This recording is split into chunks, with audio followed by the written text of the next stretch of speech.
Hai kita semua, kali ni saya share resepi kek lapis rock melon. Kek lapis ni kan ada 13 lapisan tau.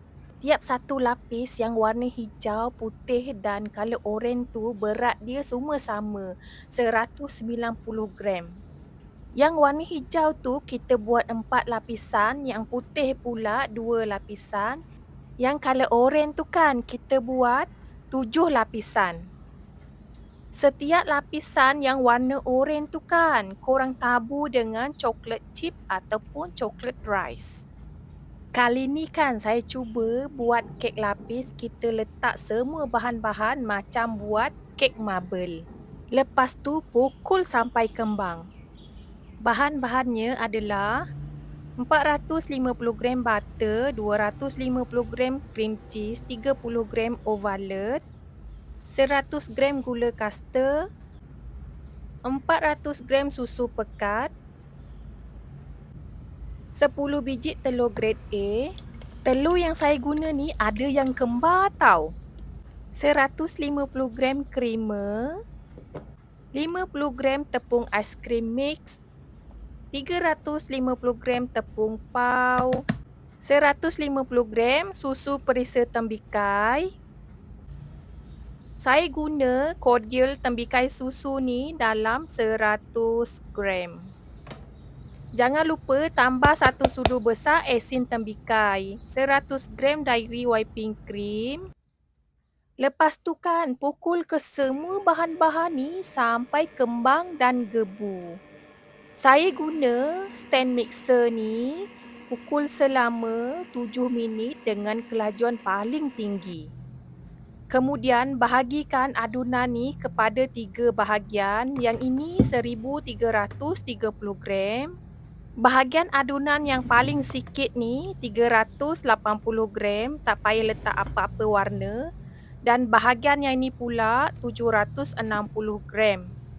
Bahagian yang 760 gram tu korang letak dalam setengah sudu teh warna hijau. Kalau dah sebati macam ni kan korang ketepikan dulu. Bahagian yang 1330 gram tu korang letak warna oranye tau.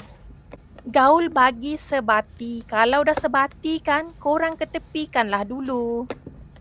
Adunan kek kita kan ada 3 warna. Warna hijau,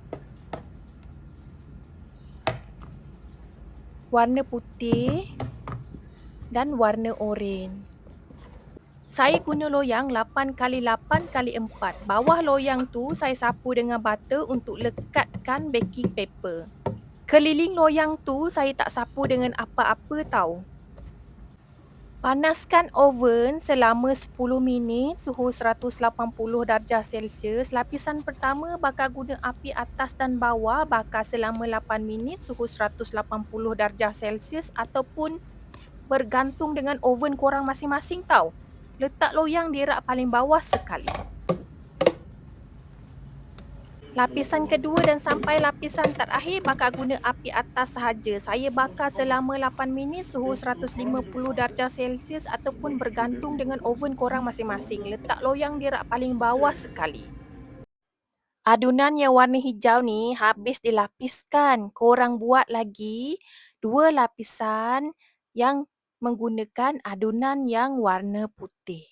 Lapisan yang warna putih ni kan dah buat 2 lapisan. Lepas tu bolehlah korang melapis lagi menggunakan adunan yang warna oranye tu.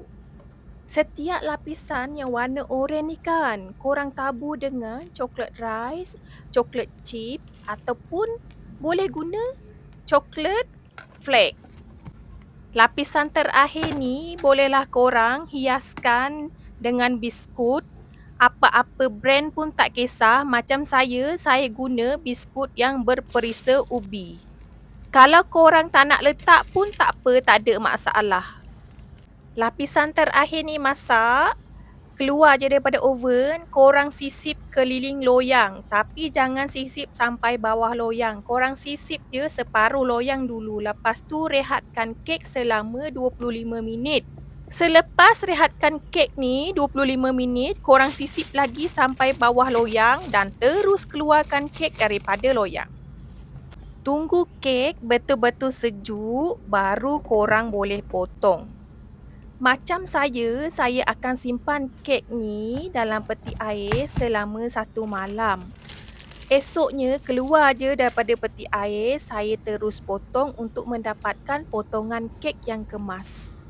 Tepi-tepi kek ni kering, itu tandanya setiap lapisan tu masak dengan sempurna. Selamat mencuba semua, semoga bermanfaat untuk semua.